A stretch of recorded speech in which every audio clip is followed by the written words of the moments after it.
பிள்ளைகளுக்கு மருந்தை கொடுத்து நாங்களும் சாகிறோம். படிப்புக்கே மேலாது வெறும் கஷ்டமாக இருக்கிறோம். பெரிய யோசப்படுறோம். நாங்கள் யார்கிட்ட சொல்லி ஆளுவோம் மட்டும் தெரியாது. எம்பஸ்ல எல்லாம் ஒரு வேளை சாப்பாடு தான் நான் சாப்பிட்றேன். அந்தளவுக்கு கஷ்டமாக இருக்குது. எல்லாரும் உதவி பண்ணுறாங்க. அந்த காசில் படிக்கல. அது சாப்பிட வைக்கிய மழை சாப்பிட முடிய மழை கொஞ்சம் சாப்பிட்டு இருந்தானே கடன்காரர் வந்து என்ன என்ன மாரி காசை கண்டு கேட்குங்க. அம்மா ஒரு நிமிஷம் எடுப்பீங்க கான்ஃபிடென்ட்டாக சொல்கிறீங்க. அவருக்கு லோ படிக்கிறதா இருக்கும். அப்படியா? இப்போ டியூஷன் ஃபீஸ் கூட இல்லாமல் அம்மா டியூஷனை நிப்பாட்டி வச்சுருக்கேன். தங்கச்சிக்கு முதலுவா வெள்ளை யூனிவர்சிட்டி கிடச்சது. கஷ்டம் நான் படுற கஷ்டத்தை பார்த்து தான் போகலைன்னு சொல்லி அந்த பிள்ளை நின்றுட்டு இப்போ போலீஸ் கிடச்சிருக்கு. எல்லாம் சேர்த்து 25,000 முடியுது. அம்மாவால் தர முடியாது.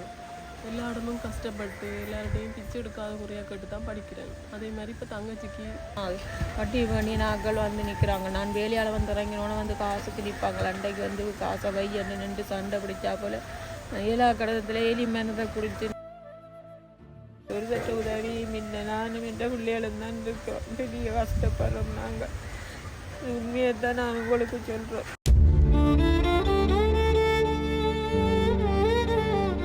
வணக்கம் உறவுகளே, நாங்கள் தற்போது யாழ்ப்பாண மாவட்டத்தில் தான் நிற்கிறோம். இங்கே பார்த்தீங்கன்னு சொன்னால் கடன்களை வாங்கிவிட்டு அதற்குரிய வட்டிகளையும் கட்ட முடியாமல் தற்கொலைக்கு துணிந்த, அதாவது பல்கலைக்கழக கல்வியையும் நிறுத்திவிட்டு தற்கொலைக்கு துணிந்த ஒரு தாயும் 3 பெண் பிள்ளைகளினுடைய சோக கதை தான் இது. வாங்க பார்க்கலாம். அம்மா என்ன எழுப்பி நிற்கிற கஷ்டமே நான் நான் இருக்கிறேன்னு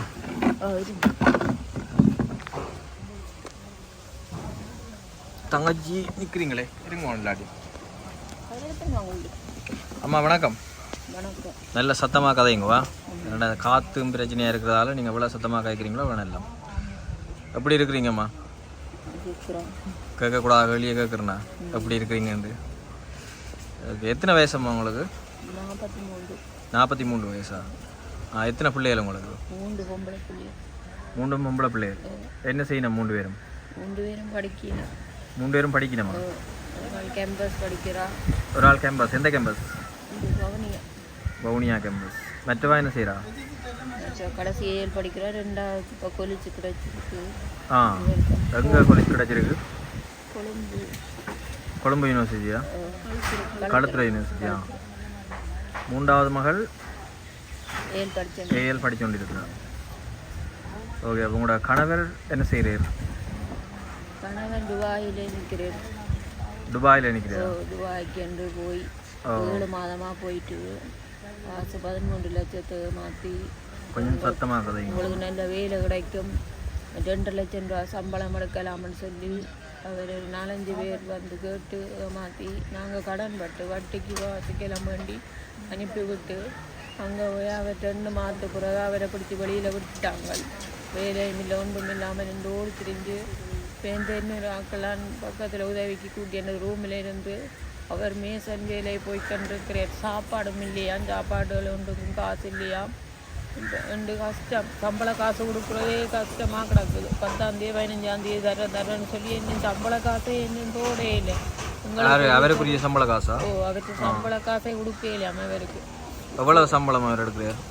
அவருக்கு 50,000 ரூபா கொடுக்குறான். சாப்பாட்டுக்கு எடுத்துட்டு 40,000 ரூபா ஓடுவேன். அது எங்களுக்கு காணாது. நான் 2, 3, 6 பேர்கிட்ட வட்டிக்கு வேண்டி பத்திச்ச வட்டி. எவ்வளோ கடன் வேண்டி? நீங்கள் 30 லட்சம் கடனில் இருக்கிறோம். நாங்கள் 30 லட்சம் கடனா? அவர் அனுப்புறதுக்கு இவ்வளோ 13 லட்சம் தானே முடிஞ்சோன்னு சொல்லி சொன்ன நீங்கள். 13 லட்சம் முடிஞ்சது. இதுக்கு முதல் 2 போய் ஏமாந்துட்டார். அந்த கடன்கள் எல்லாமே இருந்தது. எல்லாமே மொத்தமாக 30 லட்சம் கடனில் இருந்து இருக்க எல்லாமே இருக்குது. பிள்ளையும் படிக்கணும். மூத்தவாவும் படித்து கொண்டு இருக்கிறான். மற்றவாவையும் போய் அனுப்பணும். அவாவும் கொலிச்சு போவாவும் அனுப்பணும். அதாவது கடன் கஷ்டத்தால் கடன் அங்கே யார்கிட்ட பண்ணீங்க? உங்கள் பேங்க்ல எங்கேயும் பண்ணதா? பேங்கில் இல்லை, பக்கத்தில் இருக்கிறார்கள். வட்டி தன் வேண்டினார். வழக்கமானவியல். எத்தனை வீத வட்டிக்கு வேண்டினீங்க? 10 வீதியும் 10 வீத வட்டி. 7 10 வீத வட்டி 7 வீத வட்டிக்கு வேண்டிங்க. இப்போ என்ன வட்டிக்கும் வட்டியோ இல்லாட்டி வட்டி கொடுக்காட்டி அதில் வட்டிக்கு வட்டி கேட்குங்கள் போட்டு தரணும். அதெல்லாம் பெரிய துன்பம் கஷ்டம். நான் வேலையை போகிறேன். நான் மிக்சர் கம்பெனிக்கு வேலையை போகிறேன். உங்களுக்கு எவ்வளோ சம்பளம் தருவாங்க? எனக்கு 1000 ரூபா வரைக்கும் ஒரு நாளைக்கு. இல்லை மேலே 7 நாளும் வேலை இருக்குமா? இல்லை சனி ஞாயிறும் இல்லை, ஒரு 5 நாள் தான் வேலை. சனி ஞாயிறும் இல்லை, 5 நாள் தான் வேலை. அதை கொண்டு வந்து தான் நான் பிள்ளை சாப்பாடும் சின்னவா டியூஷன் போகிற டியூஷன் காசும் கட்டுறது. நான் 3 பேருக்கு டியூஷன் ஒராள் கேம்பஸ் படிக்கிறாண்டா அவாக்கு ஒரு செலவு, மற்ற 2வது நீ காலேஜுக்கு போகிறான், 3வது படிக்கிறாண்டா அவாக்கு டியூஷன் ஃபீஸ் எவ்வளவு?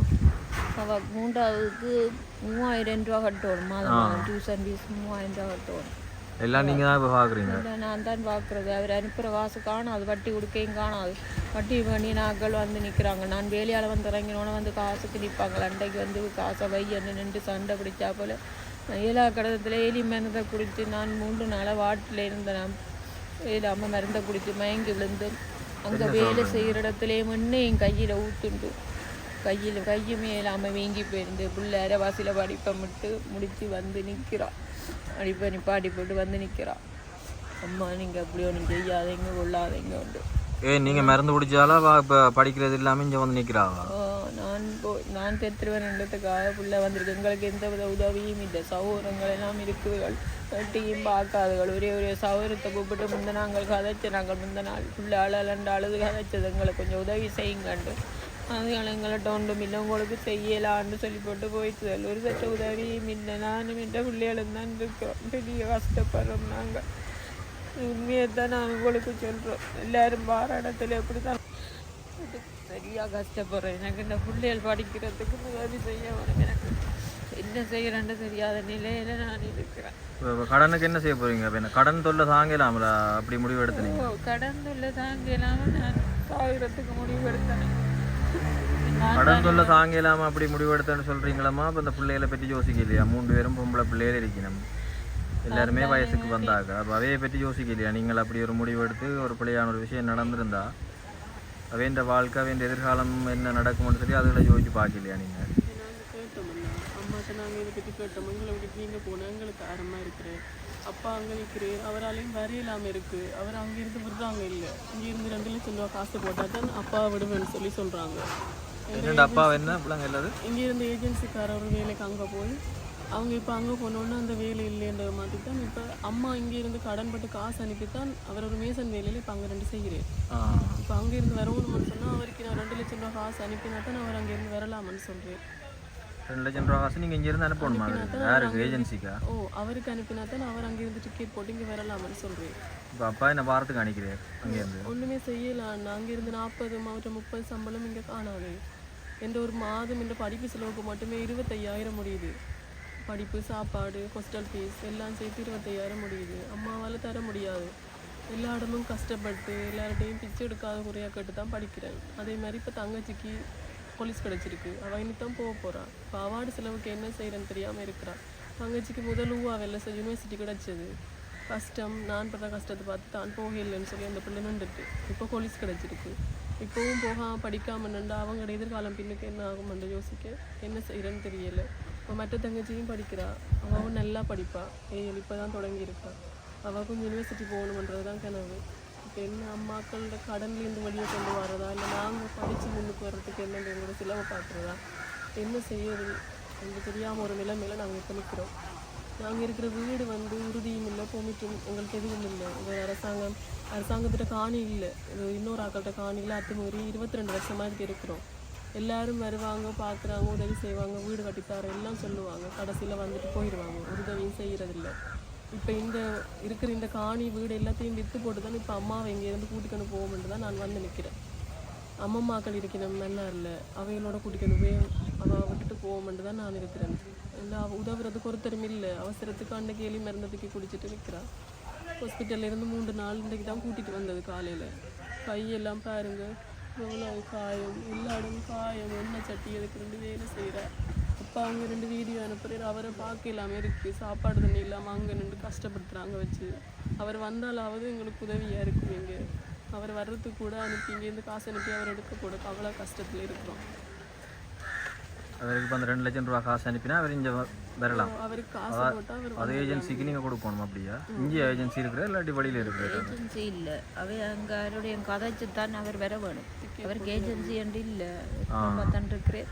அவர் தெரிஞ்ச ஆக்களை யார்கிட்டையும் கதைச்சு நாங்கள் அவையில் காசு போட்டு தான் இவர் டிக்கெட் எடுத்து அவர் டிக்கெட் போட்டு அவர் வர வேணும்.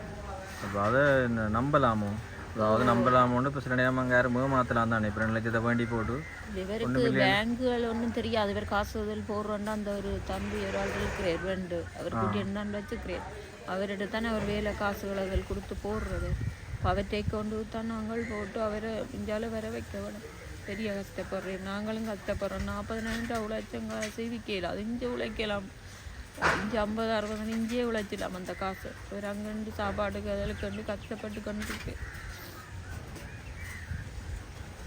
ஏனம்மா நீங்கள் அப்படியான ஒரு முடிவுக்கு போனீங்க பாருங்க. போல ஒரு கட்டிக்கார பிள்ளைகள் இருக்கிற மாண்டு அங்கே ஒரு ஆள் கேம்பஸ் மெட்டவாகவும் அங்கே கொலைக்கு போகிறான், மெட்டவாகவும் படித்து கொண்டு இருக்கிறான். நிலைமை முத்தினா ஒன்றும் செய்யலாம். நாங்கள் பிள்ளைகளோட நானும் சாகிற முடிவுண்டே எடுத்துட்டேன்.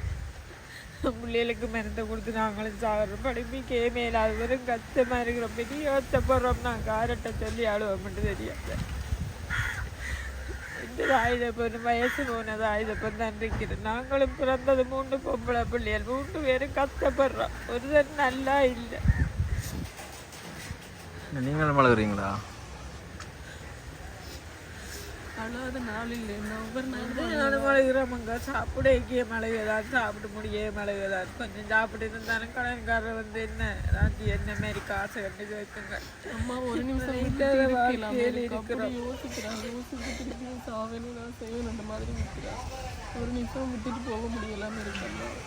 நீங்களும் பதாலையா இப்போ கேம்பஸை விட்டு போட்டு வந்து நிற்கிறீங்க? அதில் தான் நாங்கள் கிளாஸுக்கு போயிட்டுருந்தோம்னா திடீர்னு வந்து அம்மா அப்படின்னு சொன்னோன்னு வந்து நினைக்கிறேன். சொந்தம் ஒருத்தருமே இல்லை அவங்களுக்கு, அது பார்க்குறதுக்கு ஒருத்தருமே இல்லை.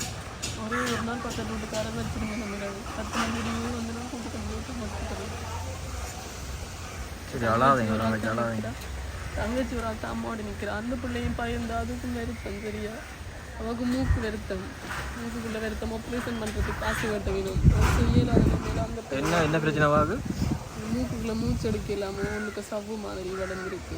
அவன் வந்து இப்போ ஆப்ரேஷன் பண்ண சொல்லி சொன்னாங்க நம்ம ஹாஸ்பிட்டலில். அது கிளினிக் போய்க்கொண்டு இருக்கிறா. அதுக்கும் காசு இல்லாமல் தான் அந்த பிள்ளையை அப்படியே விட்டுட்டு இருக்கிறோம்.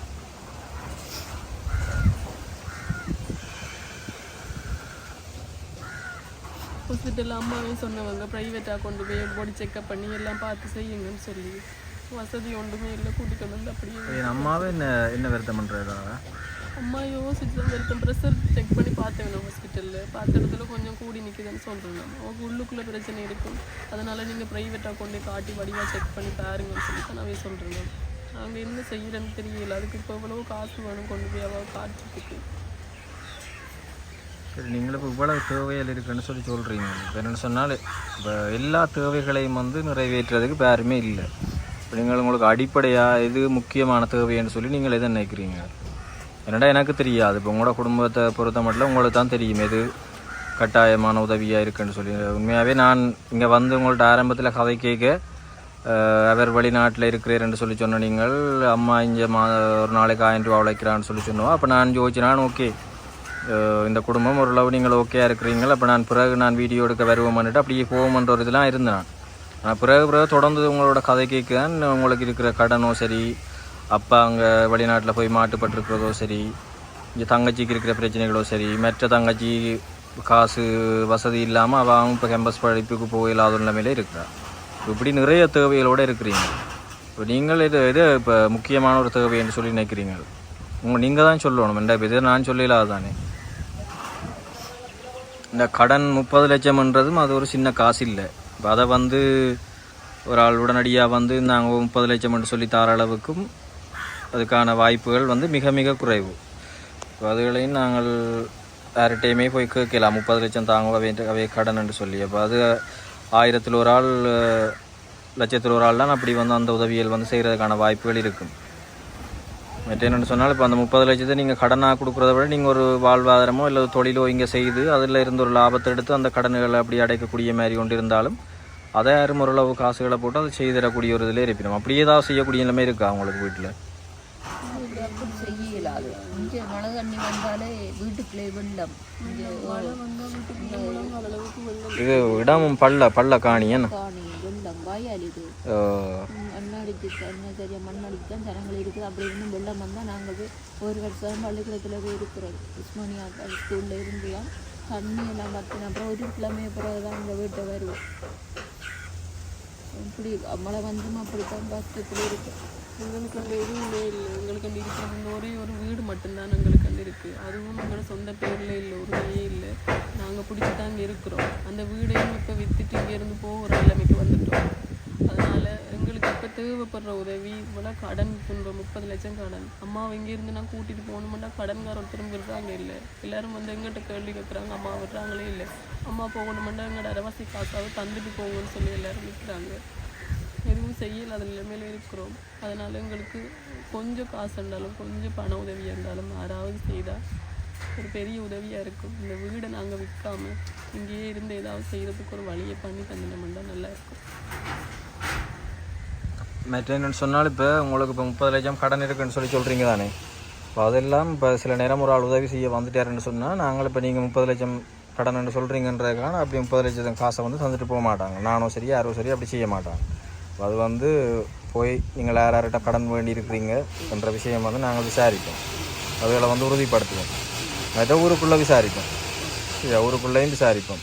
ஜிஎஸ் மூலமாகவும் நாங்கள் போய் கதைப்போம். இங்கே இருக்கிற ஜிஎஸ் என்னடா எல்லார்கிட்டையும் கதை கேட்க தான் உண்மை இதுகள். இப்போ நாங்கள் உங்களை பொய்யாக்குற வேண்டி இல்லை, இப்படி வெளியில் வேறு விஷயங்கள் நடந்திருக்கிறதால நாங்கள் இதுகள் சம்மந்தமாக விசாரிப்போம். விசாரித்து உண்மையாகவே இவ்வளவு கடன் வேண்டி இருக்கணும், இன்னும் நேரிட்டு இவ்வளோ கடன் இவ்வளோ வட்டியில் வேண்டி இருக்கணும்னு சொல்லி அதை நாங்கள் உறுதிப்படுத்தினா அப்புறம் தான் அப்படி ஒரு உதவி கிடைச்சா கூட செய்வோம். அப்போ அதால் நீங்கள் அப்படியான எதுவும் இருந்தால் நீங்கள் அது இந்த இடத்துல வந்து நீங்கள் எதுவும் மறைக்காமல் ஓப்பனாக சொல்லணும். லோன் பேங்க்கில் லோனும் எடுத்திருக்கணும், ஒன்றுக்கு ரெண்டு லோன் எடுத்திருக்கணும், சீட்டு போட்டிருக்கணும், அதோடு இப்படி வட்டிக்கும் வாங்கியிருக்கணும். நகைகள் எங்களோட நகையிலேருந்து சொந்தக்காரர் கொஞ்சம் பேரோட நகையெல்லாம் வாங்கி வச்சிருக்கணும். எல்லாம் சேர்த்தாவே அவைக்கு 61 லட்சத்துக்கிட்ட கடன் வருது. யாருக்கு?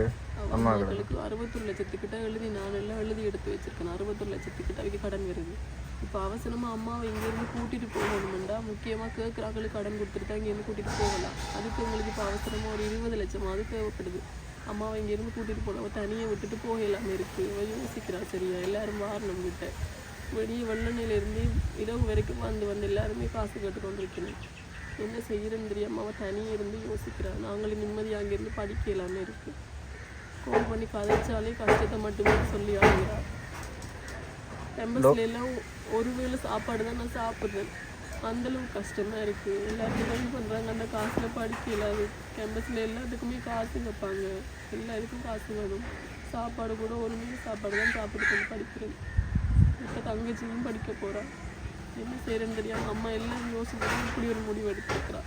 கேம்பஸில் படிக்கிறதுக்கு யார் காசு அனுப்புறது உங்களுக்கு? காசு அனுப்ப அம்மாக்கள் காசு ஒரு 5000 ரூபா போடுவான் மாதம். ஃபாதர் ஒரு ஆள் மாதம் 10,000 போடுறது. அதை வச்சு தான் நான் படிக்கிறேன். மகாபல பர்சரி என்னும் தான் இல்லை. மகாபலுக்கு எழுதி போட்டேன். நாங்கள் ஜிஎஸ்ங்கிற மகாபல இதை கொடுக்க மறந்துட்டேன். அவர் அப்படி செய்ததால மகாபல கிடைக்கல. பர்சரி மட்டும் 15, அதுவும் செகண்ட் ஃபார்மில் தான் பர்சரி இப்போ கிடைச்சிருக்கு. அதையும் வச்சு தான் சமாளிக்கிறேன். அதை விட வாரது பர்சரி 4000 தெரியும் பர்சரி. அந்த காசுகளோடு தான் போய் கொண்டிருக்கேன்.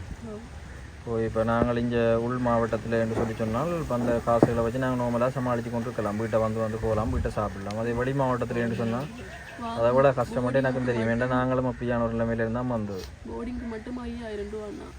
இப்போ தான் ஹாஸ்டல் கதைச்சு எடுக்கணுன்றதுக்கு இன்னும் தான் எங்களுக்கு ஹாஸ்டல் தருவாங்க. ஃபைனல் இயரில் உங்களுக்கு ஹாஸ்டல் தருவாங்க. 5000 ரூபா போர்டிங் மட்டும் எடுக்கிறாங்க. தங்கச்சி கதைக்க மாட்டாவா? தங்கச்சிக்கு என்ன பேர்?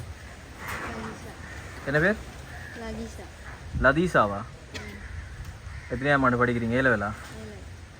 என்ன ரிசல்ட்ஸ் எடுப்பீங்க? 3 எடுப்பீங்களா? ஷூரா? கட்டிக்காரியா? ஓகே. என்னென்ன பாடம் செய்றீங்க?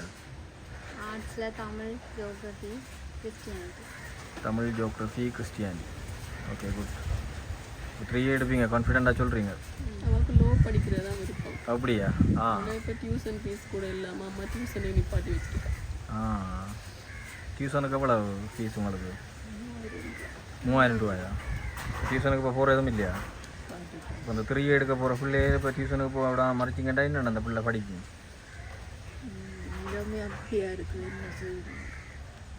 தங்கச்சி வந்ததுலேருந்து ஒரு சோகமான ஒரு முகத்தோடய இருக்கிறா. ஒரு சிரிப்பு இல்லை. கவலை, அவள் வீட்டு நிலைமை நினச்சி கவலைப்படணும். மற்றவா பொழுதுகளை இப்போ இதை வந்தோன்னா அவள் அடுத்தாளுவா. மற்றவா இன்னும்மா சரிங்க சரிங்க அவள் வந்து நின்று தான் போனவா, வந்து என்ன பார்த்துட்டு தான் போனவா. அவள் எங்கே அவ அம்மா தனியா, அம்மா வயசு போனவ தனியா, அப்பா அம்மாவும் அவ அங்கே நிற்கிற அம்மாவுக்கு அவ திடீர்னு 2 மயங்கி வருத்தம் பாருது அம்மாவுக்கு வருத்தக்காரி அவட அங்கே நிற்கிறான். அவள் இப்போ இந்த கூப்பிட்டோன்னா போயிடுவாவா, அவன் போகிறதுக்கு அவாக்குன்ற சாமான்கள் எல்லாம் வேண்டவன் எல்லாம் வேண்டித்தானே அவாவையும் அனுப்பவன். படிக்கிற பிள்ளைகளுங்களால் படிப்புக்கே எல்லாமே இருக்கு. 3 பேரும் நல்லா படிப்பு. பிரதானமாக உங்களுக்கு இருக்கிற ஒரு வரம், அந்த பிள்ளைகள் 3 பேருமே உண்மையாகவே கட்டிக்காரராக இருக்கணும். இந்த ஒரு ஆள் கேம்பஸ் மற்றவா கொலி அந்த தங்கச்சியும் ஃப்ரீயே எடுப்புறேன்ட்டு கான்ஃபிடென்ட்டாக சொல்கிறாண்டேங்க. உண்மையாகவே கட்டிக்கார பிள்ளையால் தான் அப்படி சொல்லலும். அப்படி பிள்ளைகளை நீங்கள் வளர்த்து போட்டு இப்படி செய்கிறது சரியா? நீங்கள் மருந்தை குடிச்சிட்டு போகிறோன்னு சொல்கிறீங்க. முடிவை எடுத்துட்டேன் நான் பிள்ளைகளுக்கு கொடுத்து நாங்களும் சாகுற அளவு. சரி, அப்படி யோசிக்காங்க. அப்படி அதே 3 பேரும் உழைக்க வலிக்கிட்டோம்டா யோசிச்சு பாருங்க, இங்கே எப்படி இருப்பீங்கன்னு. நீங்கள் மகாராணி மாதிரி நீங்கள் இருப்பீங்க. என்னதாங்க சின்மையா இல்லையா? நீங்கள் 3 பேரும் உழைக்க வலிக்கிட்டா எப்படியும் 3 பேரும் கவர்மெண்ட் ஜாப்ல இருப்பினோம் அல்லது ப்ரைவேட்லேயே ஏதோ ஒரு நல்ல ஒரு செக்டரில் இருப்பினோம். அப்படி இருக்க நீங்கள் அவசரப்பட்டு அப்படியான ஒரு இதுகளுக்கு போகக்கூடாதம்மா. இப்போ உங்களை விட நாங்கள் வயசால் குறைவு, அனுபவங்களும் எங்களுக்கு இல்லை. ஆனால் நாங்களும் இப்படி எத்தனையோ குடும்பங்களுக்கு போயிட்டு வந்துட்டோம். ஆனால் ஒரு சிலர் எடுக்கிற இப்படியான முடிவுகளால் பிறகு அந்த பிள்ளைகளோட ஃப்யூச்சரே ஃபுல்லாக பாதிக்கப்பட்டோம். அதால் இனியாவது அப்படியான முடிவுகள் எடுக்காதுங்க. ரைட், வணக்கம் உறவுகளே. பன்னி நண்பன் யூடியூப் தளமூடாக மற்றும் ஒரு காணொலியில் சந்திப்பதில் மகிழ்ச்சி. அதன்படி இன்றைய பார்த்தீங்கன்னு சொன்னால் நாங்கள் யாழ்ப்பாண மாவட்டத்தில் இருக்கக்கூடிய நாவாந்துறை என்ற இடத்துக்கு தான் வந்திருக்கிறோம். இன்றைக்கு இந்த குடும்பத்தில் இருக்கிற இந்த தங்கச்சி அவள் கேம்பஸ் படித்து கொண்டிருக்கிறா. இப்போ அந்த தங்கச்சி தான் என்னுடைய ஃப்ரெண்ட் ஒரு ஆளுக்கு, அதாவது இந்த வீடியோ எடுத்து கொண்டிருக்கிறேன், அவருக்கு தான் கால் பண்ணி இப்படி அண்ணா வீட்டில் நிறைய கஷ்டமாக இருக்குது, எங்களுக்கு ஏதாவது உதவி செய்யுங்கன்னு சொல்லி அவரோட கதைச்ச இடத்துல அவர் பிறகு இந்த இடத்துல லிங்க் பண்ணி இன்றைக்கு நாங்கள் சும்மா கதைச்சி போட்டு போவோம்ட்டு தான் நாங்கள் வந்த இடத்துல உண்மையை சொல்லப்போனால் அவங்களோட அப்பா ஒரு ஆள் துபாயில் இருக்கிறார், அது மாதிரி அம்மா இங்கேருந்து வேலை செய்து கொண்டிருக்கிறா. அப்போ நார்மலாக இந்த வருமானங்கள் இருக்குது, குறையவே கஷ்டம்னு சொல்கிறோம் அப்படின்னு சொல்லி நாங்கள் அந்த இடத்துலேருந்து லீவாக தான் படிக்கிட்டு நாங்கள். ஆனால் பிறகு அவையோட தொடர்ந்து கதைக்கு தான் உண்மையாக அவை இந்த எவ்வளோ பிரச்சனையில் இப்போ சிக்கி இதாகி கொண்டிருக்கிறோம்னு சொல்லி தெரிஞ்சது. இந்த அம்மா பார்த்திங்கன்னு சொன்னால் கடன் அவைக்கு 30 லட்சத்துக்கிட்ட கடன் வட்டிக்கு வாங்கியிருக்கிறோம். கணவரை வெளிநாட்டுக்கு அனுப்பணுன்றதுக்காக அவர் 2 தடவை ஏற்கனவே வெளிநாட்டுக்கு அனுப்பி ஏமாந்து போய்க்கணும். அதுக்கப்புறம் 3வது தான் திருப்பியும் கடன் பட்டு அனுப்பியிருக்கிறோம். அங்கே போயும் அவர் ஒரு நிலையான தொழிலே இல்லை. இப்போ பார்த்தீங்கன்னு சொன்னால் அங்கே துபாயில் இருந்து கொண்டே 40,000 50,000 தான் சம்பளம் எடுத்து கொண்டிருக்கிறாராம். அப்போ அதில் வார சம்பளத்தில் நீங்கள் 30,000 சொல்லி அவை இந்த செலவுகளுக்கு அனுப்பி கொண்டிருக்கிறோம். அப்போ இப்படியான ஒரு இறுக்கமான ஒரு நிலைமையில தான் இந்த குடும்பம் வாழ்ந்து கொண்டிருக்குது. அப்போ தொடர்ந்து இந்த வீட்டை இந்த காணியை பார்த்தீங்கன்னு சொன்னால் உங்களுக்கு நாவாந்துறை தெரியும், யாழ்ப்பாண மாவட்டத்தில் இந்த கடற்கரை ஒரு ஆண்டிய குடியிருப்புகள்லாம் நீங்கள் அதிகமாக இருக்குது. அப்போ இங்கே இவைக்கு இது சொந்தமான காணிகளும் இல்லை. இது இப்போ நீண்ட காலமாக இங்கே இருக்கணும், 20 வருஷத்துக்கு மேலே இங்கே இருக்கணும். ஆனால் இப்போ இந்த காணிகளை கண்டு உறுதியோ அல்லது கோமிட்டுகளோ எதுவுமே இல்லை. அப்போ இந்த காணியை கூட விற்று அந்த கடன்களை அடைக்க முடியாத இல்லாமல் அப்படியான ஒரு இறுக்கமான இல்லைங்க. அப்போ தொடர்ந்து இந்த வட்டிக்காரரும் கடன்காரரும் இந்த வீட்டில் ஒரே கேட்டபடி கடனை தரச்சொல்லி அந்த யாராக இருந்தாலும் கடன் பண்ணினா கேட்பாங்களான அது வளமையான ஒரு விஷயம். அப்போ இப்படி ஒரு பெருந்தொகையான கடனை வேண்டிட்டு அது யாராக இருந்தாலும் கேட்பாங்க. அப்போ விவாகம் நீண்ட காலமாக இப்போ வருஷக்கணக்கில் கொடுக்காம இருக்க அது வட்டி அந்த வட்டியும் குட்டி போட்டுருக்குறோம் இல்லைன்னு. அப்போ அந்த கடன்காரத்தை தொல்லை தாங்க இல்லாமல் இந்த எப்பயம்மா நீங்கள் நரம்பு குடித்தது எவ்வளோ காலம்? முதல் நாள் 3 நாளைக்கு முதல் நாள் ஹாஸ்பிட்டலில் சீரியஸாக எதுவும் இருந்தாங்க. பரவாயில்ல. நீங்கள் இப்போ இங்கே குடிக்க யார் இருந்தது வீட்டை? தங்கச்சியாக இருந்தது, மற்றவாவும் இல்லை இங்கே. நீங்களும் கேம்பஸில் இப்போ நீங்களும் அம்மா இதை குடிச்சிட்டான்னு சொல்லி படிப்பையும் விட்டு கூட இங்கே நிற்கிறீங்க. இப்படி நிறைய சொல்ல முடியாத பல பிரச்சனைகள் அவை இந்த வீடியோவில் நீங்கள் முன்னுக்கு பார்த்துருப்பீங்க. அவை இந்த கஷ்டங்களை இப்படியான ஒரு நெருக்கடியான நிலைமையில் இருக்கிறோம். எனக்கு தெரிஞ்ச மட்டும் இப்போ எனக்கு நிறைய உதவி செய்கிறாக்கள் அப்படின்ற இல்லை, ஒரு குறிப்பிட்ட உதவி செய்கிறாக்களை வச்சு தான் நான் சின்ன உதவி திட்டங்களை எங்களோட பகுதிகளுக்கு செய்து கொண்டிருக்கிறோம். ஆனால் இப்படி 30 லட்சம்ன்றது உண்மையாகவே பெரிய தொகை. அதை செய்கிறது 199% சாத்தியமே இல்லாத விஷயம். ஆனால் இந்த வீடியோ சில நேரம் ஓடி ஒரு ரீச் ஆகினா யாராவது ஒரு ஆள் பார்க்க உங்களுக்கு அது கிடைக்குன்னு சொன்னால் அது ஒரு உண்மையாக ஒரு அதிர்ஷ்டமான ஒரு விஷயம்னு தான் நான் நினைக்கிறேன். ஆனால் என்னென்னு சொன்னால் இப்போ தங்கச்சியாக்கள் 3 பேருமே படித்து கொண்டிருக்கிறோம். 3 பேருமே பார்த்தீங்கன்னா கட்டிக்காரன். அவை இந்த படிப்புக்கு மாதாந்தம் ஏதாவது உதவிகளை ஏற்படுத்தி கொடுக்குற வாய்ப்பை நான் ஏற்படுத்தி தரலாம்னு சொல்லி நினைக்கிறேன். அது என்னால் முடியும். இந்த எனக்கு இப்போ எனக்கு இருக்கிற ஆக்கள் இந்த தெரிஞ்ச ஆக்கள் கொஞ்சம் பேர் இருக்கணும் உதவி செய்கிற ஆக்கள் தொடர்ச்சியாக அதை அவை மூலமாக கழிச்சு அந்த உதவிகளை சில நேரம் எடுக்கிற வாய்ப்பு இருக்குது. அதை விட வந்து நீங்கள் மற்ற இன்னொரு விஷயம் கேட்டீங்கன்னா அந்த 2 லட்சம் ரூபா காசு இருந்தால் அங்கே உங்களோட அப்பாவுக்கு வந்து அனுப்பி இப்போ அவரை அங்கேருந்து இங்கே எடுக்கலாம்னு சொல்லி அது சாத்தியம்னு சொல்லி ஒரு இதை நம்புறீங்களா நீங்கள்? அவரை இங்கே நாங்கள் கூப்பிட்டாலே அது ஒரு பெரிய ஒரு அதுவும் பெரிய உதவி தான். பெரிய உதவியாக இருக்கணும். அவர் என்ன கடத்தொழிலா இங்கே செய்கிறது? மேசன் கூலி வேலை. அப்போ அப்படி இருக்கு இங்கே வந்தால் ஏதோ நீங்களும் முளைக்க அவர் முளைக்க மாறி மாறி ஏதோ செஞ்சு அந்த கடன்கள் கொஞ்சம் குறைச்சி கொள்ளலாம் என்ன அப்படி செய்யலாம். அப்போ இந்த வீடியோ பார்த்து கொண்டிருக்கிறவர்கள் உண்மையாகவே அந்த 30 லட்சம்ன்றது நான் யார்கிட்டையுமே கேட்கல உரிமையாக ஒரு பெரிய தொகை. ஆனால் அந்த 2 லட்சத்தை வந்து நாங்கள் உதவலாம். நீங்கள் ஒரு சின்ன சின்ன தொகையாக நீங்கள் யாராவது 4-5 பேர் சேர்ந்து செய்யக்க நாங்கள் அந்த 2 லட்சத்தை கொடுத்து அவங்களோட அப்பா வந்து அங்கே துபாயிலேருந்து இங்கே கூப்பிடலாம். ஏன்னா அவர் அங்கே நின்றும் பிரியோசனம் இல்லை. இங்கே வர முடியாத நிலைமையில் அங்கே நின்று 40,000 ரூபா 50,000 ரூபாய்க்கு அங்கே வேலை செஞ்சு கொண்டிருக்காரு. வந்த காசை வந்து அவர் தண்டை செலவுக்கு பாவிக்கிறதா இல்லை இங்கே பிள்ளைகளுக்கு அனுப்புறதா குடும்பத்துக்கு அனுப்புறதான்றது உண்மையாகவே மிகப்பெரிய ஒரு கேள்விக்குறியான ஒரு விஷயமா இருக்குது. அப்போ நாங்கள் அந்த 2 லட்சம் ரூபான்றதை கொடுத்தாலே இந்த குடும்பத்துக்கு மிகப்பெரிய ஒரு உதவியாக இருக்கும். அதை விட 3 பேருமே கட்டிக்கார பிள்ளைகள், இதில் பொய் சொல்ல எதுவுமே இல்லை.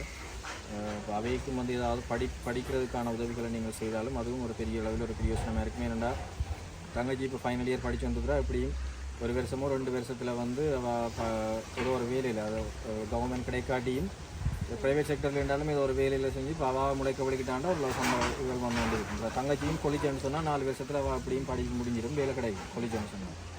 அப்போ கட்டாயம் நீங்கள் அந்த கடன் அடைக்கிறதுக்கான வாய்ப்பு உங்களுக்கு கூட இருக்குது. ரெண்டாவது இப்போ பிள்ளைகளும் படிக்காமல் சும்மா வீட்டிலே இருந்துக்கணும்னு சொன்னால் அந்த வாய்ப்பு உங்களுக்கு துப்புரவாகவே இல்லை.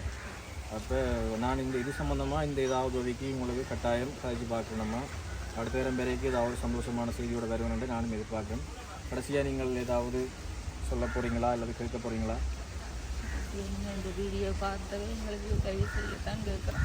ஒரு ஒன்றும் கேட்கல. எங்களை உண்மையான அதையத்தான் நாங்கள் சொல்கிறோம். எதையும் பொய்யே சொல்லல. எங்களோட வீட்டு நிலைமையை பார்க்குறீங்களானே இந்த பிள்ளைகள் மீண்டும் படிக்குவேன். இந்த வீடியோ பார்த்து எங்களுக்கு உதவி செய்யுங்க. இதை போல் 2-3 பேர் வந்து வெளியே பிடிச்சி நான் போட்டி கொடுத்துருக்கேன். எந்த இதுவும் எங்களுக்கு செய்யலை. நீங்கள் ரெண்டாலும் பார்த்து எங்களுக்கு உதவி செய்யுங்க. இதைத்தான் நாங்கள் கேட்குறோம். எங்களுக்கு பிரச்சனை எல்லாத்தையும் சொல்லியிருக்கிறோம். உண்மையான பிரச்சனையும் சொல்லியிருக்கிறோம். உதவி செய்ய விரும்புகிறவங்க நேரில் வந்து இங்கே பார்த்து கூட பக்கத்தில் இருக்கிறவங்க எங்களோட கிராம சேவர் யார்கிட்ட இருந்தாலும் நீங்கள் கேட்கலாம். அவங்களோட கஷ்டமெல்லாம் சொல்லுவாங்க. எங்களுக்கு உங்களால் முடிஞ்ச ஒரு கொஞ்சம் சின்ன உதவி எங்களுக்கு செய்யுங்க. இந்த கடனில் இருந்து நாங்கள் வெளியே வரோம். அதுக்கு பிறகு நாங்கள் படித்து நல்ல நிலைமைக்கு எங்களோட அம்மா அப்பாவை கொண்டு வருவோம். நாங்களும் வீடு கட்டி நல்ல நிலைமையில் இருப்போம். இப்போ எங்களுக்கு இந்த கடன்லேருந்து வெளியே வரத்துக்கு உங்களால் முடிஞ்ச உதவியை எங்களுக்கு செய்யுங்க. அதை மட்டும்தான் கேட்குறோம். ஓகே, நன்றி உறவுகளே. நான் ஒரு நல்ல ஒரு செய்தியோடு நான் அவையை திரும்ப வந்து சந்திக்க ஒரு நல்ல செய்தி கிடைக்கணும் என்று தான் எந்த எதிர்பார்க்கும். எனவே இந்த வீடியோ பார்த்து கொண்டிருக்கிறார்கள் கட்டாயம் என்னோட தொடர்பை ஏற்படுத்தி கொள்ளுங்கோ. அவைக்கான அந்த உதவியை நாங்கள் வெகு சீக்கிரமாக ஏற்படுத்தி கொடுக்க நானும் தயாராக இருக்கேன். எந்த உண்மையாக ஒரு அவசர தேவை. நாங்கள் அவங்களோட அப்பாவை என்றாலும் இங்கே எடுத்து கொடுத்தோம்னா அது ஒரு பெரிய ஒரு உதவியாக இருக்குமென்று தான் என்று எதிர்பார்க்கும். ஓகே, நன்றி. ஓகே, சரி, போயிட்டு வரோம்.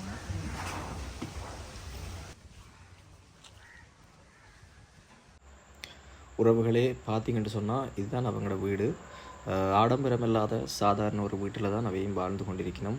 உண்மையிலேயே வந்து அவர்கள் தொடர்பிலான பிரச்சனைகள், அவர்களுக்கான அந்த தேவைகள் தொடர்பில் வந்து நிறைய கதைச்சிருந்தவே எல்லாத்தையும் செய்கிறதுன்றது உண்மையாக சாத்தியமில்லாத ஒரு விஷயம். நான் நினைக்கிறது என்னென்னு சொன்னால் அவங்களோட அப்பாவை அந்த துபாயிலிருந்து வெளியில் எடுக்கிறதுக்காகவாது நாங்கள் அந்த 2 லட்சம் ரூபாய் காசை வந்து கொடுத்தோம்னு சொன்னாலே அதுவே அந்த குடும்பத்துக்கு பெரிய ஒரு உதவியாக இருக்குமென்றது தான் என்னுடைய தாழ்மையான வேண்டுகோளும்.